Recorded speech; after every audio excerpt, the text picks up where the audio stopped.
Good afternoon and welcome. This webinar is a collaboration with the U.S. Department of Veteran Affairs, Center for Faith and Opportunity Initiative, CFOI, and the Salvation Army Bill Shelter. My name is True Lester Pauling. I am the Senior Outreach Specialist in CFOI. I will be your moderator this afternoon. Everyone's mic has been muted. If you have a question, please type it in the Q&A box on the right of your screen. I will read the questions at the end of the presentation, and our presenter today will provide a response. We would send this presentation to all who registered for this webinar today. This is a live recording. I would like to thank Mr. Steve Lytle and Mr. Andrew Watson from the Bill Shelter and Ms. Nicole Bekman for this collaboration today. We are grateful for your time. But first, I would like to introduce Mr. Conrad Washington, Director of the VA Center for Faith and Opportunity Initiative. Mr. Washington serves as Director for the VA Center for Faith and Opportunity Initiative, CFOI, within the Office of Public and Intergovernmental Affairs, OPIA. Excuse me. In this capacity, he provides collaborative strategic leadership to develop and cultivate partnerships with faith-based, nonprofit, and community organizations. These partnerships assist to increase awareness and enrollment in VA programs and services. Mr. Washington is a licensed minister, actively serving and currently pursuing a master's degree in divinity, pastoral studies with Moody Theological Seminary. He also holds a master's degree in business management from the University of Redlands and a bachelor's of science degree in education from Southern Illinois University, Carbondale. Additionally, he is a graduate of VA's class of 2017 Virtual Aspiring Leaders Program. Now I give you Mr. Washington. Hey, thanks, True. I appreciate it. Hey, so happy Thursday to everyone. I want to take time first to thank Dr. Bekman for your time today. We know that you're busy and pulling away, and also my buddies Steve and Andrew out in LA. I'm glad you guys could connect with us again. I wish we could be there to have some coffee and obviously have a great event, but this is the next best thing since we are in a COVID, right? So thank all of you all for joining us as well. As I look at the attendees, I notice we have some colleagues from the Bible Beltway. Yes, Tiffany, I see you out there. Thank you for joining us. And so we are doing another event today with suicide prevention, and we're excited about it, and we hope it's very beneficial to all of you. Just so you know, this is the last of our November events. We have these webinars about 2 or 3 per month, so please connect with us and sign up at the end to receive the invites. We would appreciate it, and share with your friends as well. So I'll sit back and hopefully you will get something out of this brief today. Thank you. Now I would like to introduce Mr. Steve Lyles, the Director from the Army Bill Shelter in Bill, California, for a few brief welcoming remarks. Mr. Lyles has served as Director of the Salvation Army Bill Shelter since 2012. You can see his bio to the left screen of us. I won't read it entirely. Mr. Lyles was on the development team for the Salvation Army Bill Oasis Apartments, which opened in July 2018 and provided at that time 64 units of permanent supportive housing, all with project-based vouchers and on-site case management. Steve has a Bachelor's of Arts degree in business management and Spanish language and literature from North Carolina State University. Now for a few opening remarks, Mr. Steve Lyles. Thank you. Good morning, everyone. I'm pleased to be here with you and honored to welcome you into our world a little bit. For those of you who are not familiar with Bell Shelter, we are the Salvation Army's largest housing facility for persons experiencing homelessness in the nation. We serve over 200 veterans each day, both at Bell Shelter and at Bell Oasis Apartments, our permanent supportive housing program across the street. We're blessed to work with these men and women who have served our country and do everything we can, especially now and during the pandemic, to keep everyone safe, but also to move forward toward independence and permanent housing. I know that some of our veterans from Bell Shelter are listening, so I welcome you all and salute you. And thank you for giving me the opportunity to work with you. Thank you very much for being here today. Thank you, Mr. Lyles, for those opening remarks. Now I would like to introduce our presenter for today, Ms. Nicole Bekman, a clinical psychologist and suicide prevention coordinator at the Greater Los Angeles VA Healthcare System. Please see her bio on the left side of your screen. Dr. Bekman works closely with treatment providers both within and outside of the VA to identify veterans at elevated risk for suicide and assist in connecting with appropriate services. She also provides training and consultation to professionals working with veterans.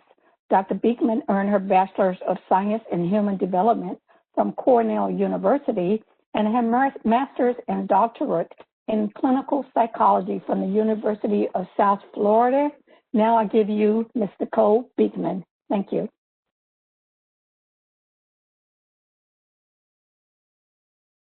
Hello, everybody. Thank you so much for joining us today and taking time out of your days to be here to support veterans.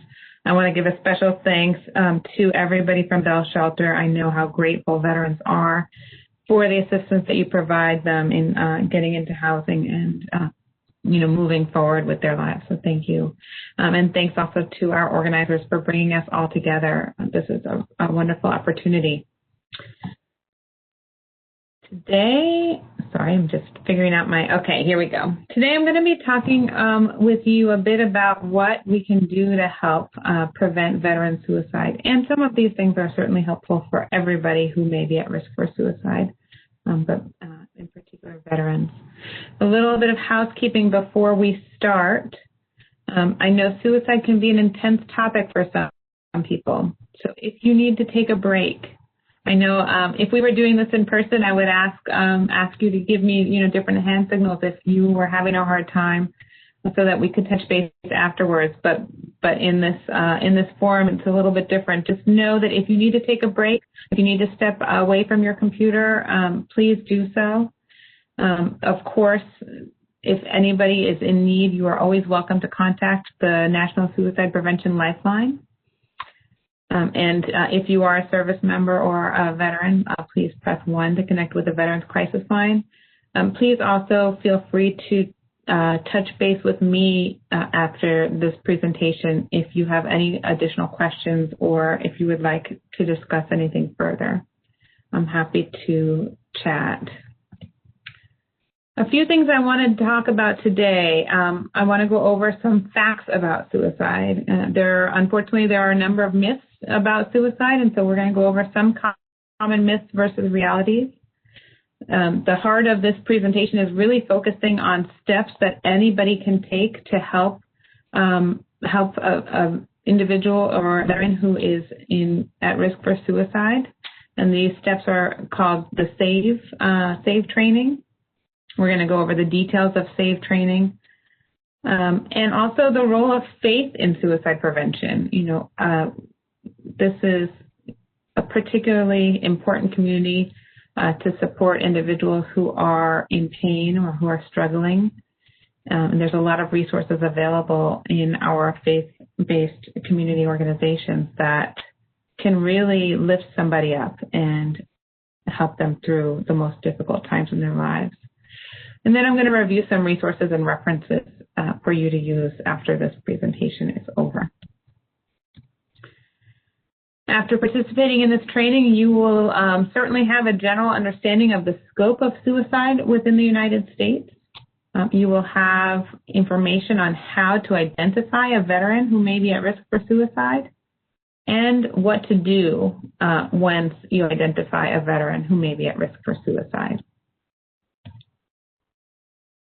Before we continue, I want you to think about what some of your biggest questions are around suicide and talking to people in crisis. Think through, what you're looking for out of this training and what you really would like to know. because I want to make sure that your questions are answered. And so please, either jot those down or take note of what are some of the important things that you're looking for here. And if we don't cover those things throughout the training, there will be a good amount of time for us to discuss further and to get into the details of things that are going to be most helpful for each of you. Okay, I'm going to go ahead and get started talking about some of the facts about suicide. And unfortunately, these can be quite sobering information, so please bear with me. It's really important to know that this is a national public health problem, as is defined by the CDC.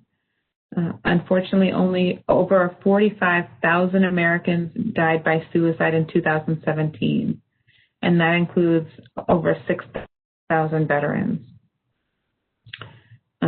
Importantly, and the reason why veterans are such a big topic when we're discussing suicide, the suicide rate for veterans in 2017 was 1.5 times the rate for non-veterans as adults. So despite the fact that there's only a very small portion of the population that has served our country, the percentage of individuals who die by suicide amongst veterans is larger than the percentage of non-veteran adults. In particular, younger veterans are at higher risk, so veterans who have recently left the service, women who have served in the military, veterans who are in periods of transition, specifically new veterans who are just leaving the service. That period of transition from in the military to out of the military is a critical piece of a time in folks' lives and can be very challenging. Other major life transitions are equally important. So, starting a new job, leaving a job, marriage, divorce, loss of a family member, and, transitions in and out of homelessness are also very key risk periods for folks. We know that individuals, including veterans who have been exposed to suicide in their lives, are at higher risk for suicide. So, for example, individuals who know somebody who has died by suicide or who have made attempts to kill themselves in the past are at elevated risk for suicide. And finally, veterans who have access to lethal means. And we will talk a bit more about that specific issue later on in the presentation. But lethal means meaning whatever means the veteran is considering using to end their life, whether that be firearms, substances, material to hang themselves, things like that. So, but we will talk more in depth about that in a little bit. Some important, I'm sure that you've all heard about different things that may increase risk for suicide, and there's a number of different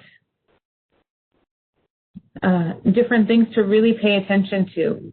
In general, as we're looking at this list, we really want to focus on our goal when we're interacting with veterans, both as healthcare professionals, as clergy, as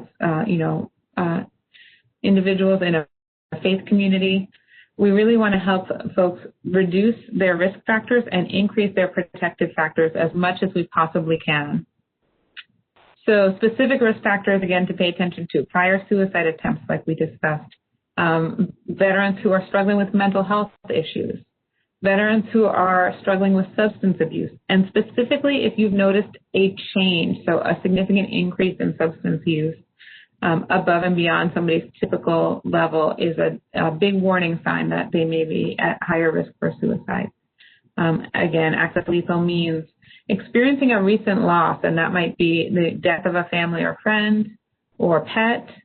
That may be the loss of a job, a significant financial loss, loss of something important to who they identify as, who they are. It could even be a loss of faith. Certainly legal and financial challenges are a risk factor. Relationship issues. We know that relationships bring us, a tremendous amount of joy, and they unfortunately, can also bring us a significant amount of pain. And so that kind of relationship conflict can be risk factor for suicide, and absolutely unemployment and homelessness.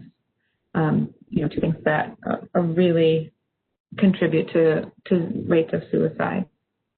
And what are some protective factors? What are some things we're looking for in an individual and to boost in an individual to help reduce their risk for suicide? Access to mental health care is very important.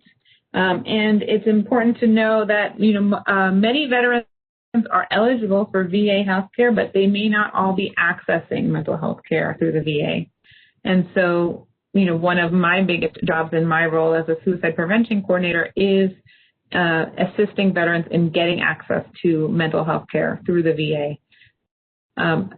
That said, the VA is not the only place to come, and for some veterans, it's the last place they want to come for various reasons based on their own experience, what they've heard. Sometimes it just has to do with distance, from their home, whatever it may be. My goal is not to specifically get veterans into the VA, but to get them into the care that they're most comfortable with. And so if that's not at the VA, then that's okay with me as long as they're getting the help that they need. And so really helping individuals to troubleshoot what's going to work best for them is really important. A sense of connectedness and belonging is a hugely protective factor, and I think is so important to individuals as we think about their faith and community and congregations and faith communities throughout the country. That is a key location where people really feel that sense of connectedness and belonging. An individual's ability to problem solve is, so the better problem solver they are, the more protective that is. And for individuals who are not as good at problem solving, having others who can help them through those issues can really be helpful. Having a sense of spirituality, again, really important as we think about our faith. A sense of mission or purpose. We frequently hear from veterans who are at higher risk for suicide that they felt like they were feeling hopeless or purposeless, that they had lost their sense of goal. Particularly important for veterans who, their entire military experience is focused on the mission and meeting the mission. Physical health is a tremendous protective factor, and health difficulties can be a risk factor as well. Employment and social and emotional well-being. So all things that we would think of as we're thinking about suicide risk. Some important information to know specifically about veterans. So unfortunately, the rate of suicide is 2.2 times higher amongst female veterans when compared with non-veteran adult women. And that's an important number to think about. So why would women who have served in the military have such a higher rate of suicide than women who have not ever served their country in that way? And there's a number of things to think about, but one of the things that we've identified is that what we know is that every single person who goes in the military, one of the first things that they learn is how to handle and use a weapon, a firearm. And in the general community, that's not necessarily true of everybody. Some people have more experience with weapons versus less. But in general, women are outside of the military tend not to be as familiar with firearms on average. Granted, there are a number of women who are, certainly, heavily involved in, hunting and other activities that would involve weaponry. But that may in part be contributing to this higher rate of suicide amongst female veterans. The rate of suicide was 1.3 times higher amongst male veterans as compared to their non-veteran adult men. And the highest rate was experienced amongst male veterans ages 18 to 34. They had the highest rate of suicide. That differs from the highest number of suicide deaths. And so actually in terms of raw numbers, the number of suicide deaths is highest amongst male veterans age 55 or older. And part of that is related to the fact that there are fewer and fewer individuals who are signing up for the military. And so the percentage of people who have signed up for the military in these age groups is quite different. Finally, and importantly, 69%, so almost 70% of all veteran suicide deaths resulted from a firearm injury. And that's going to be a reoccurring theme throughout this presentation, is really focusing in on means for suicide and how we can reduce temporarily access to means when people are in crisis. So here you can see this is gives us some general information about the rates of suicide amongst adults throughout the U.S. and then specifically amongst veterans. So between 2005 and 2017, there has been a 43.6% increase in the number of suicide deaths in the general population. That is a tremendous number. Thinking about from 2005, if you can all remember where you were, how old you were, what you were doing back then, and then up through 2017. That's a significant increase. And that increase was 6.1% increase in the number of suicide deaths in the veteran population. Also a very significant increase.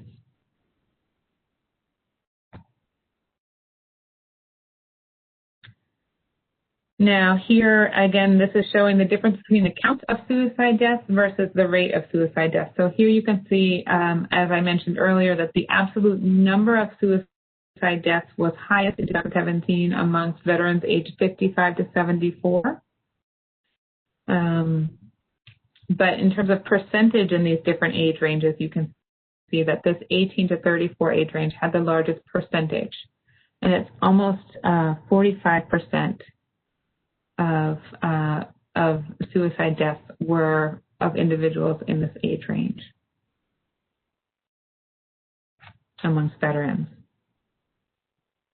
And please, again, if you have questions, please feel free to ask those questions in the chat box, and we will make time for that so that I can answer any questions you may have.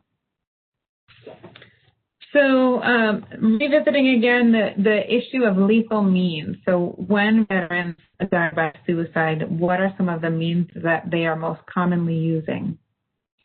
And by and large, you can see in both of these graphs that veterans are very likely to use firearms as the means to kill themselves when they are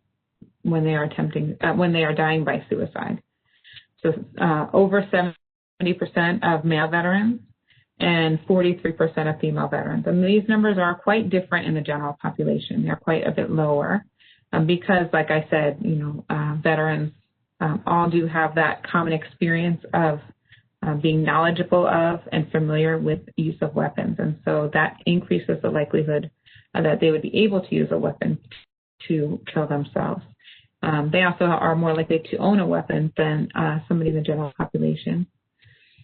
The second most common means amongst women is poisoning, whether it be via medications or other chemicals.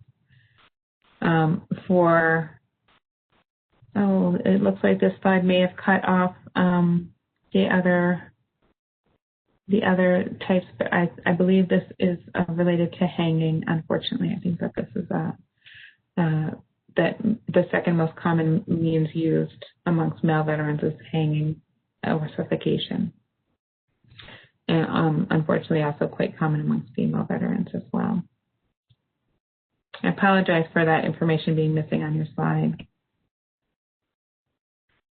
So even more importantly to identify is that the time between, so folks may think about suicide, may think about dying by suicide over the course of days, minutes, years. It may be a thought on and off, in their lives at different times when they're struggling. But the time between when somebody decides that they are going to end their life until when they actually take the action to do so is most commonly less than an hour. So that's a very short window of time that we have to intervene when somebody is acutely at risk of suicide.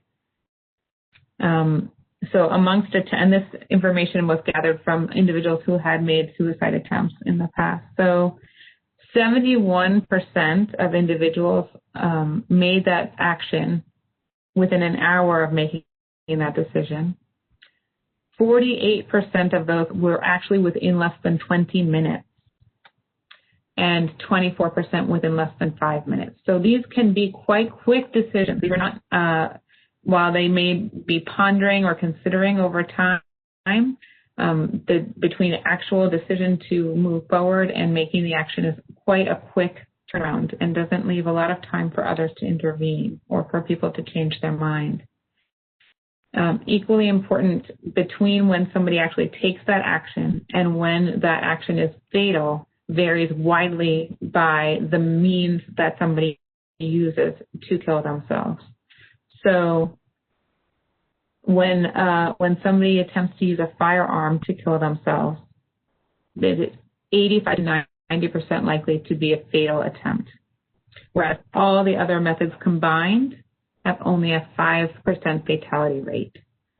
So again, this is more time where somebody can rescue an individual or come across them or intervene to save somebody's life.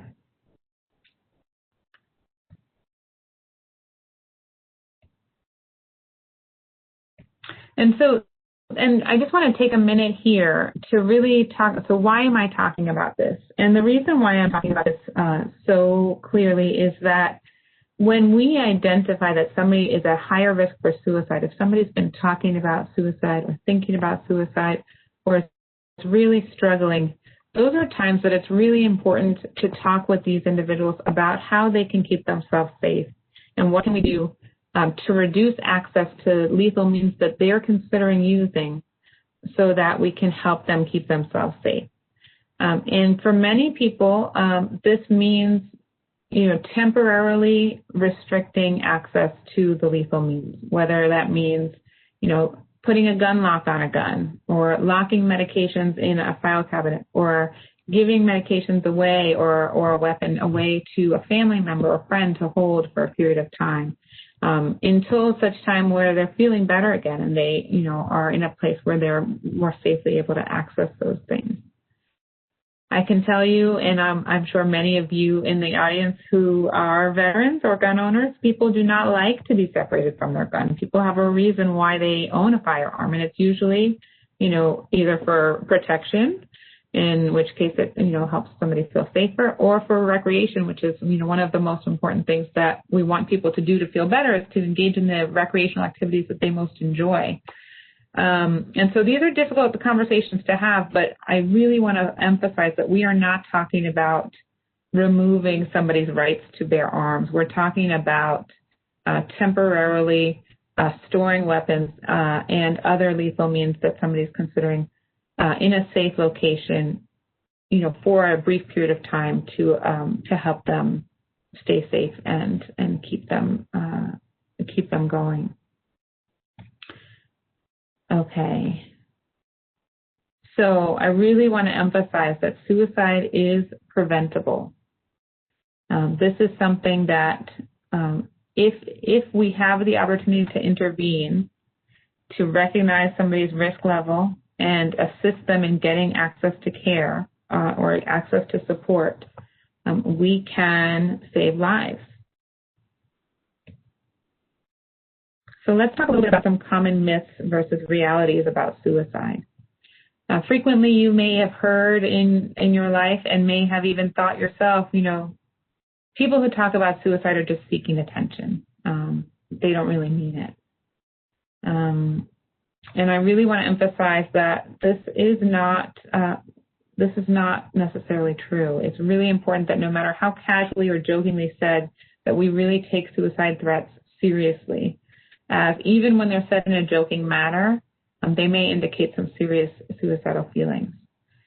Somebody who talks about suicide provides others with an opportunity to intervene before something really tragic happens and before a suicide takes place. There's also the thought that, well, what am I going to do? How can I help? The only one who can really help somebody is a counselor or therapist. And this is very much not the case. There is no special training required to discuss the subject of suicide with somebody. The most important thing that we can do as family members, as friends, as colleagues, as fellow citizens, is to show support. Helping people feel included, showing genuine heartfelt support can make a huge difference. So what do we do when we identify that there's somebody in our lives that we're concerned may be at risk for suicide? So the SAVE training teaches communities how to help veterans at risk for suicide. And again, these are techniques that are not just specific to veterans. These are things that we can help everybody in our lives who we might be concerned about. SAVE will help you act with care and compassion if you encounter a veteran who is at suicidal risk. S standing for signs of suicidal thinking should be recognized. A, ask the most important question. V, validating the veteran's experience. And E, encouraging treatment and expediting getting help. These are the 4 steps that we're going to talk about. So S for signs of suicidal thinking. So this is really focused on recognizing those warning signs, and some of these are also related to those risk factors that we were talking about earlier. So some of the most important warning signs to pay attention to are individuals that are describing feelings of hopelessness, feeling like they're stuck, like there's no way out, they can't see how things are going to get better. People who are experiencing increased anxiety, agitation, sleeplessness, or mood swings. Unfortunately, sleeplessness and pain can be a big triggers for suicide because it can shorten somebody's ability to manage the distress that we experience in our general day-to-day lives. When they're not getting enough sleep or they're feeling a lot of physical pain, it can really make it harder to tolerate some of the other things that might be going on in their lives. Feeling like there's no reason to live, hopelessness, purposelessness, significant increases in rage or anger, engaging in risky activities without thinking, including things like increasing alcohol or drug use, increasing any kind of dangerous activity, reckless driving, just increased danger overall, and withdrawing from family or friends. Frequently we will notice that people stop answering their phone quite as often, or they're not coming to family gatherings, or they're not coming to Zoom calls in COVID. They're just, feeling more isolated. These are especially important to think about in times that we are in now, when people are finding themselves feeling less connected and are having to get really creative about ways that they do connect with their friends and family, given the health concerns that we're all facing today. These are some of the signs that you really want to focus on that may require immediate attention. So specifically, if somebody says that they're thinking about hurting or killing themselves, that they're actively looking for ways to die, that they're seeking means, or talking about gathering medications or gathering ammunition, things like that. Somebody who's talking quite a bit more about death, dying, or suicide in a context of it doesn't quite make sense for them. And somebody who's engaging in significantly self-destructive or risk-taking behavior, especially as it involves alcohol, drugs, or weapons. Somebody who seems to not be caring as much about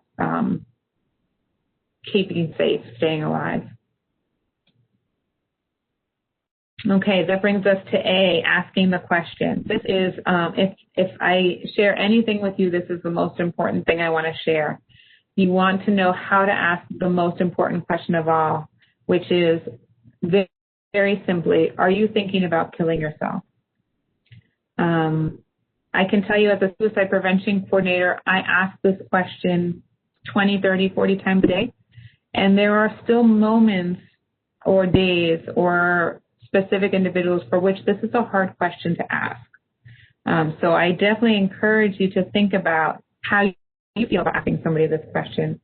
And what are some of the things that cause you to hesitate? What are some of the things that would make it easier to ask this question?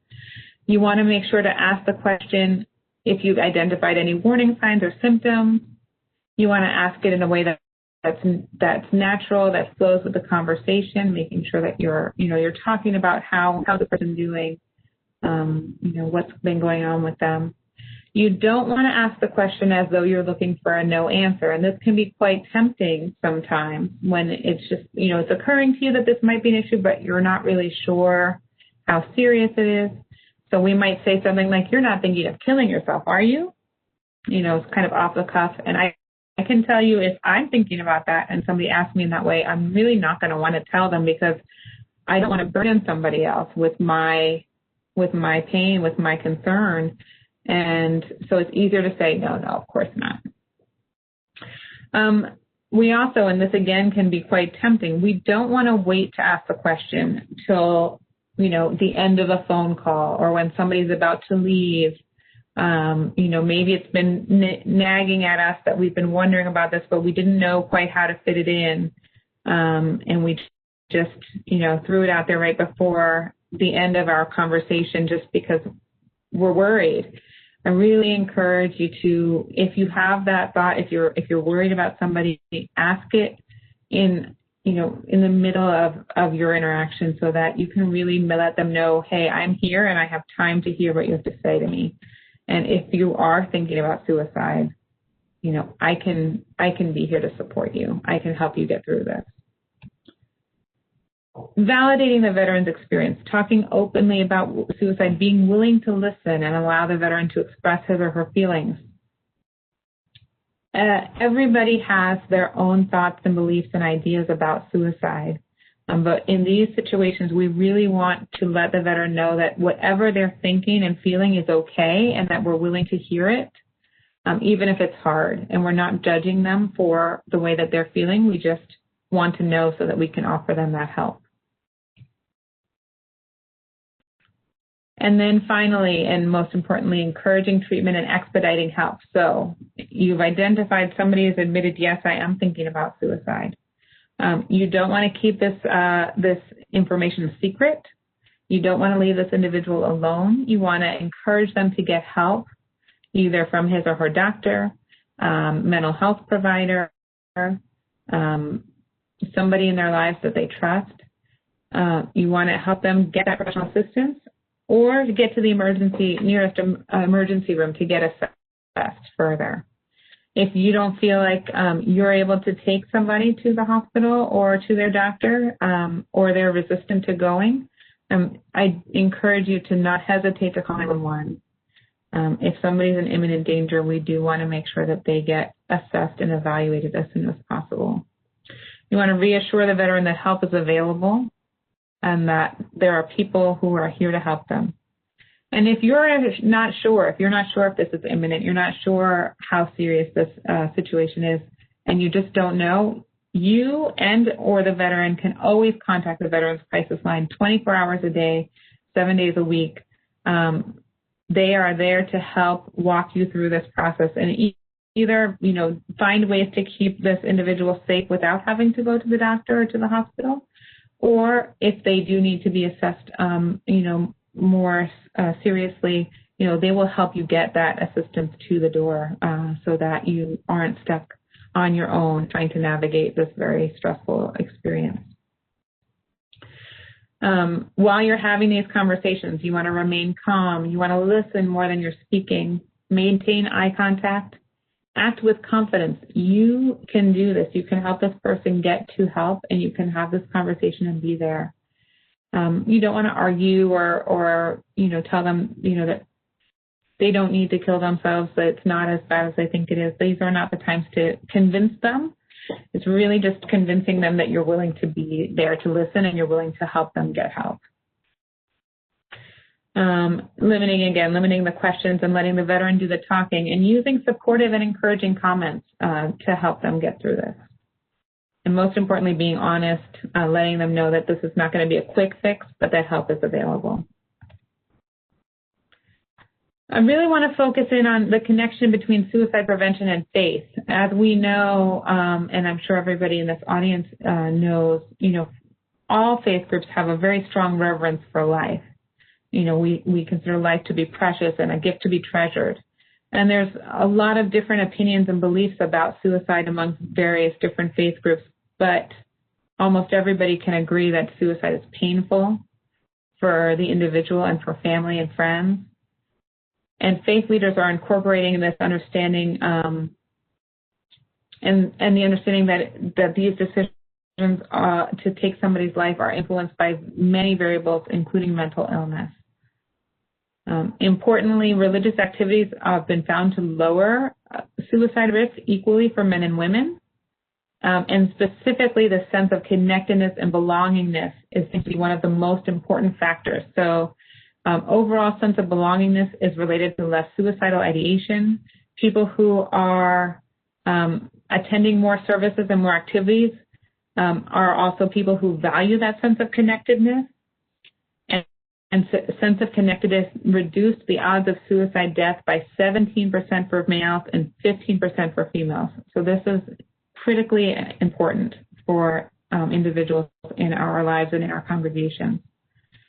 I'm running a bit out of time, so I just want to quickly talk about what can we do in faith-based organizations to help connect with veterans and help reduce veteran suicide. Hosting family days of activities in collaboration with suicide prevention partners in the community, doing a SAVE trainings for staff during regular scheduled meetings, doing presentations about mental health awareness and suicide prevention during services, providing training to leaders in your organization, providing support for postvention after a suicide death occurs, providing support for family, friends, congregation members in the wake of a death by suicide, representing your organization on local collaborations, providing information about suicide prevention and mental health awareness on websites, bulletins, mailings, etc., and developing groups in your congregations and in your communities around mental health awareness. Finally, thinking about, are there any official or unofficial position statements in your community from leaders in your faith? What are some of the commonly held beliefs that people in your faith have about suicide or about individuals who attempt or die by suicide? Are there ministries and groups in your organization that work specifically with members who are struggling with mental health? And what are some attitudes or beliefs or structures that could be a barrier to preventing, that could be helpful barriers to preventing suicide? That could be barriers to preventing suicide. And what are ways to reduce those barriers to help people get access to care?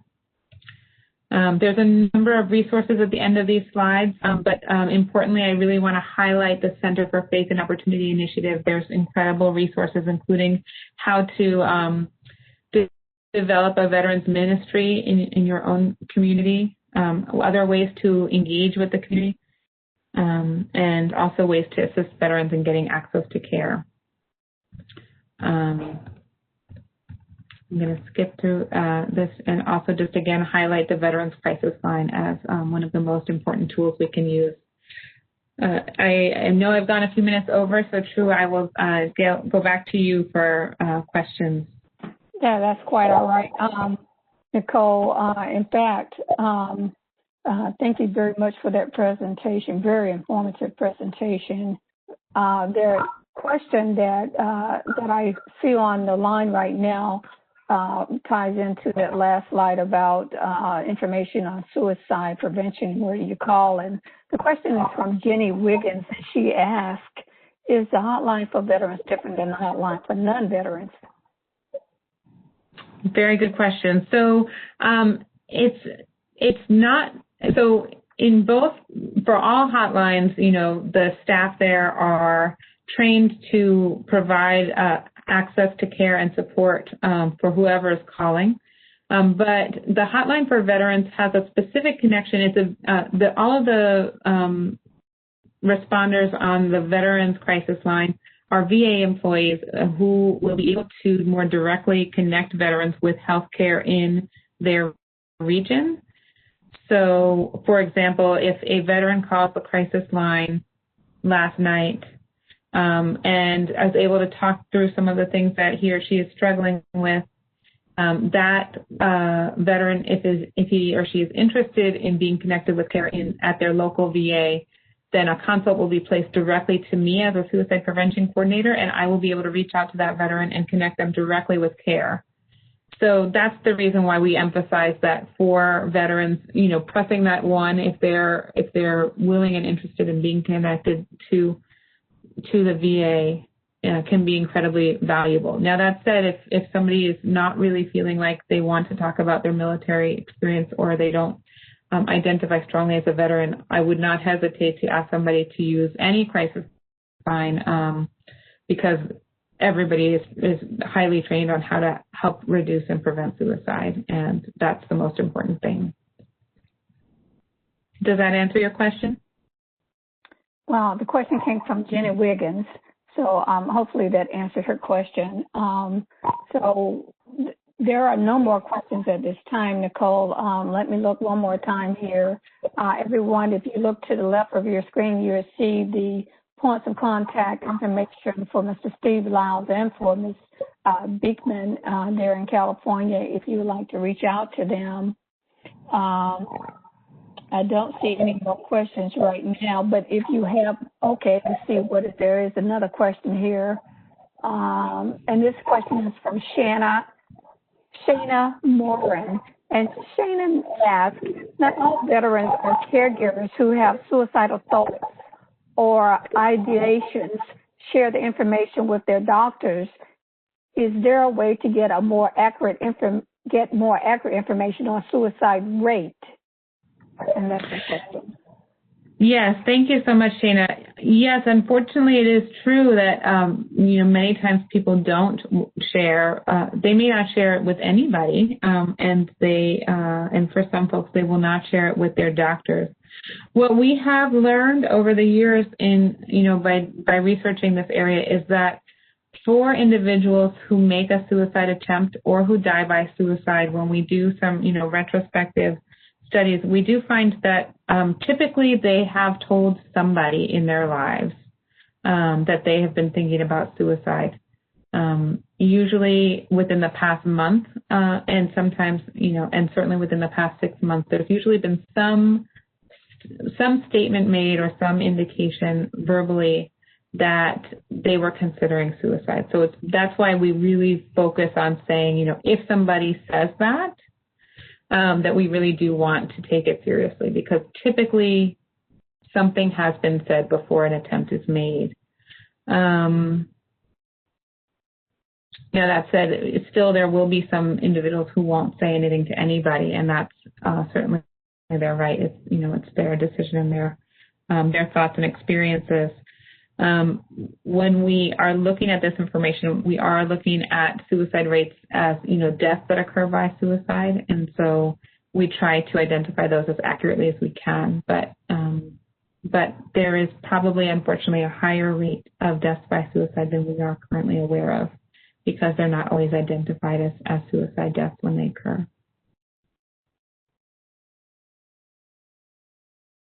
Okay, thank you, Nicole. There is a third question here from Ms. Diane Stuckett, and I think her question is related to a recent incident there in California regarding a recent shooting death by sheriffs inside a UCLA hospital of a man seeking mental health treatment. What can we say to reassure clients that seeking safety can remain safer? That's a terrible and tragic situation to have happened. I think this is also critically important to be talking about, a number of, for various reasons, whether it be concerns for exposure to COVID or concerns for exposure to police violence. A number of individuals we have seen are resisting recommendations to go get help. to go seek help. And I understand where some of those concerns are coming from. And as you said, unfortunately, there are these incidents that occur that are very tragic. I do want to emphasize that, by and large, the hospitals and places that people go to get care and get help are safe places to be. And more and more precautions are being taken every day to reduce the chances that something like this can happen. I think that it's fair and reasonable if somebody's expressing these concerns to you, that you acknowledge the truth of them, that these things have happened, and it's very scary and very sad. But that every day there are people getting help and successfully getting help, and whatever way that the individual you're talking to is most comfortable getting that help, that you can support them in getting there.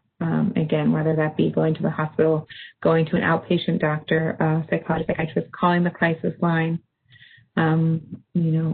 communicating with people in their lives that are important to them, and reminding them that every day people are getting help and lives are getting saved. Okay, thank you so much, Ms. Bekman, for your presentation and your time today. You and Mr. Lyles, we certainly appreciate your partnerships. For those on the line, if we did not get around to everyone's questions today, because of the time, we will get a response back to you within the next couple of days.